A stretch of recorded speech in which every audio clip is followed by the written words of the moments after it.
Every time I take a look at the people all around me, they seem to be,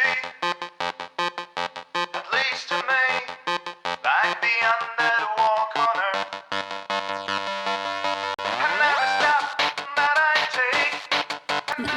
Dans les projets futurs, il y en a encore pas mal. Alors, lesquels vont être vraiment réalisés avant, réalisés tout court ou pas, on verra aussi en fonction de ce qui va le plus m'inspirer. Mais voyant justement l'enthousiasme qu'il y a eu aussi pour la deuxième couverture, celle que j'ai finalement pas choisie, avec l'illustration de l'ours bleu, ça me disait bien d'en faire aussi des fanzines en fait de mes collections. J'aime bien cette idée de fanzine, j'ai découvert ça il y a pas longtemps et franchement moi c'est un truc qui me branche bien, j'aime bien avoir des fanzines d'artistes ou même de lieux qui en produisent et je sais pas, je trouve que ça permet d'avoir un lien avec quelque chose qui nous fait du bien, quoi, qu'on aime bien et ça m'inspire assez. J'avais bien envie d'en faire aussi pour mes collections.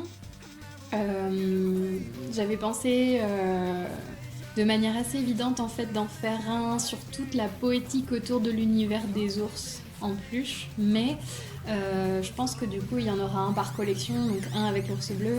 Il pourra avoir une couverture qui est relativement similaire à celle que j'avais proposée en fait. Et il y en aurait aussi j'imagine pour les autres collections, mais j'aimais bien un petit peu cette idée-là. Et puis ce que je pense qui va être assez évident, mais parce que j'ai ça en tête depuis très longtemps, c'est que le prochain écrit narratif fictionnel, ça va reprendre la première nouvelle que j'avais écrite en fait. Celle que je t'avais envoyée d'ailleurs, que tu avais lue. Je la trouve très forte quand même, donc j'ai envie de reprendre quand même pas mal de choses, j'avoue, sur l'essence vraiment du sujet. Ce sera plus lié à la collection des violets du coup. Mais au niveau de la forme, de mémoire, après il faudra que je me remette dedans et avec le recul ça va être intéressant, mais de mémoire la partie 1 a été très impactante, elle était très aboutie et les deux autres beaucoup moins parce que je savais pas vraiment où j'allais et en plus comme j'étais vraiment au cœur du sujet et dans quelque chose d'un petit peu éparpillé, j'étais un peu secouée moi-même, j'étais un peu perdue, je pense que c'était un peu normal que j'ai du mal aussi à trouver une fin. Ça a été vraiment compliqué, donc je vais reprendre ça un peu autrement. Mais c'est sûr que je m'y remettrai à celle-ci.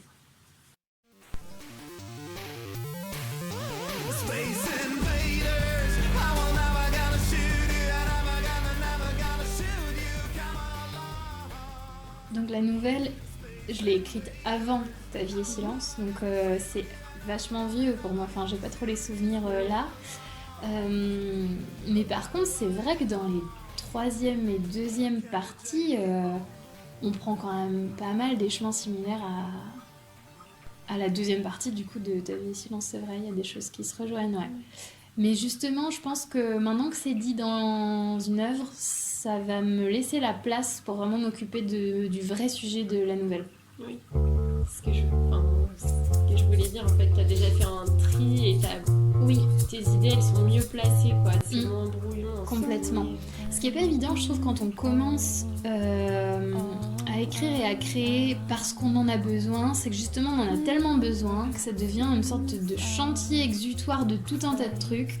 On fout tout en fait. Enfin, moi je sais que quand j'ai voulu écrire mon premier livre, parce qu'il fallait bien que j'en écrive un avant les autres en fait, tout simplement chronologiquement, je pouvais pas m'atteler à deux chantiers en parallèle complètement différents et du coup j'ai choisi donc au départ de partir plutôt sur la nouvelle qui est liée à la collection des violets, mais en fait j'ai reviré et je suis plutôt partie sur le roman Ta vie et silence en lien avec l'ours bleu et c'était très difficile pour moi de choisir et de pas tout mettre. J'avais envie de tout mettre en fait, toute la complexité de tout ce que je vivais en même temps et les problématiques liées à ça et liées à ça et liées à ça aussi et du coup, c'est ce qui a fait que j'ai piétiné longtemps, parce que en fait, l'idée de Ta vie et silence, elle m'est venue il y a 2 ans, je dirais. Enfin, j'ai quand même 2 ans à aboutir le livre, mais parce qu'au début, je voulais trop en mettre. Tout comme tu priorises en fait des choses, tu peux pas t'améliorer sur ça et sur ça et sur ça, vivre telle expérience et telle autre et telle autre. Enfin, beaucoup demandent des choix et donc des renoncements parce que tu peux pas tout vivre en même temps. Et tu dois aussi vivre certaines choses des fois les unes après les autres et avoir un peu de patience parce que tu peux pas tout faire en même temps.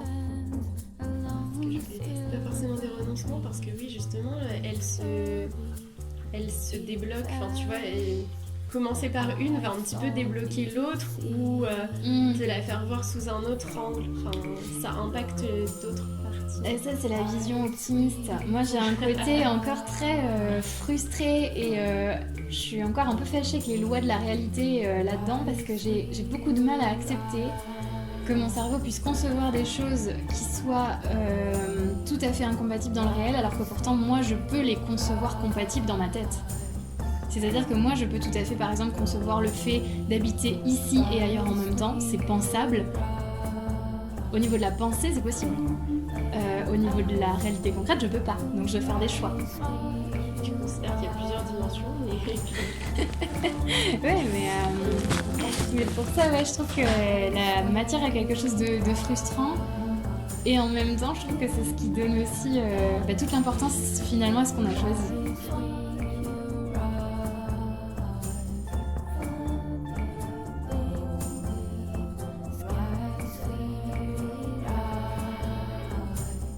Et puis du coup, j'ai ouvert ma boutique ici.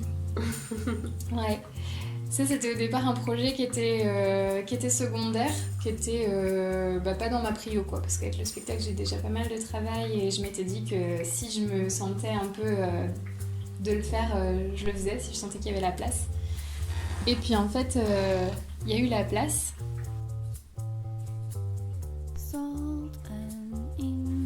C'était bien sympa aussi de pouvoir avoir réussi à faire ça, et je pense que ça manquait aussi d'avoir un espace vraiment de recensement de tout ce qui était les objets disponibles en fait. Ça manquait, on me le demandait souvent. Puis ça acte plus le fait que tu décides vraiment de les vendre parce que ça n'a pas toujours été le cas. C'est vrai. C'est quand même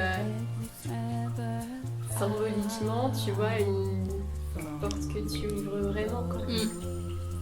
Mais c'est pas toujours évident pour moi parce que j'aime pas garder pour garder. Enfin, ça, même dans mon mode de vie, hein, je garde pas des objets qui me font pas du bien.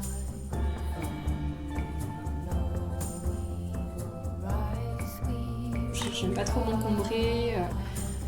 Et c'est pas évident parce que je sais pas toujours si je vais avoir envie de continuer un travail ou de pas continuer un travail.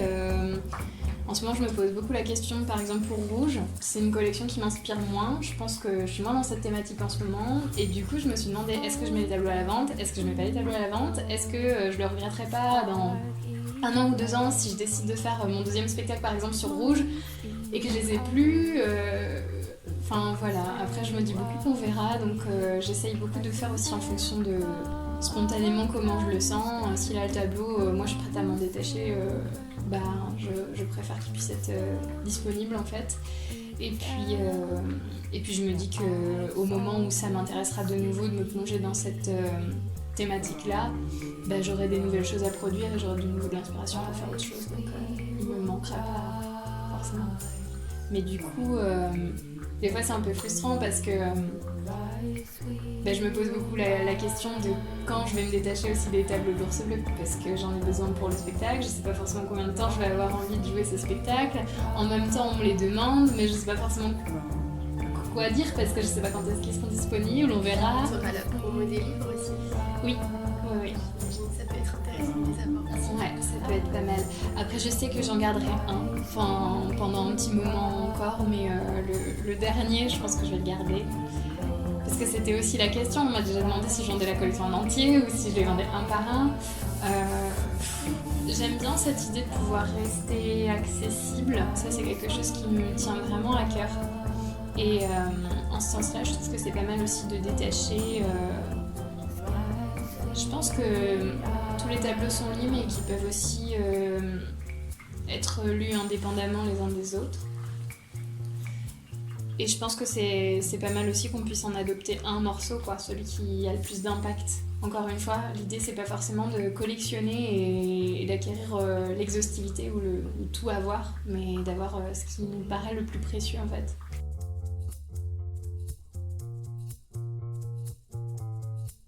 Moi je tiens à ce que chaque objet ait vraiment son caractère unique. Et du coup, je souhaite pas faire de tirage ou d'impression. J'ai envie que chaque objet puisse trouver sa personne et que chaque personne puisse trouver son objet. Et ce qui fait aussi que y aura forcément moins d'objets, il y aura forcément moins de quantité. C'est pas parce que c'est des cartes qu'il y en a une multiplicité importante. Donc il y aura aussi des tableaux et du coup comme on commence à parler aussi de ce qu'il va pouvoir y avoir pour alimenter la boutique, je suis partie sur une nouvelle collection. Je me surprends et je suis super contente aussi parce que je me souviens tu sais du coup Charlotte qui est une amie à moi, elle était venue me voir une fois à une exposition et elle me disait t'es toujours autour de tes 3 collections, bleu, rouge et violet. Je dis bah oui, c'est vraiment mes obsessions, enfin vraiment je sens que ça m'assert constamment, c'est mes leitmotifs, c'est là où je trouve le sens, où je le cherche, j'ai besoin d'aller par là. Et elle me dit mais peut-être un jour il y aura une nouvelle couleur. Et ce jour-là je lui ai dit là vraiment je vois pas quoi.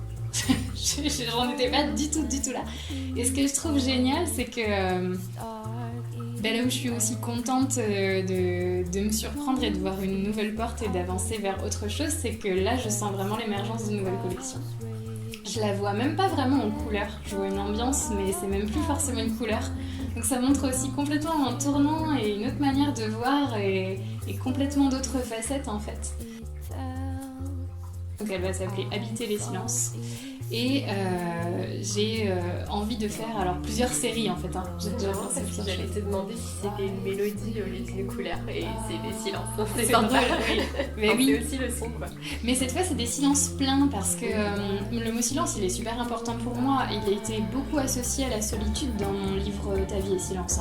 Ta vie est silence c'est pas génial, c'est pas youpi, on est content, on habite le silence, pas du tout. On est seul dans ce silence, on n'a rien à en puiser, c'est le vide et l'ennui profond et perpétuel, c'est hyper lourd. Et je trouve du coup que à la fois c'est une continuité mais qui est tellement cohérente et qui est tellement le cheminement en réponse à cette question du silence justement, et comme si j'avais trouvé justement de quoi l'habiter et comment le construire.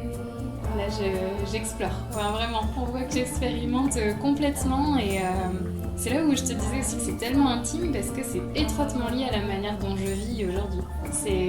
J'expérimente une nouvelle manière de voir la vie, une nouvelle manière d'habiter la vie, j'expérimente une nouvelle manière de créer et donc de matérialiser comment on habite ces silences en fait.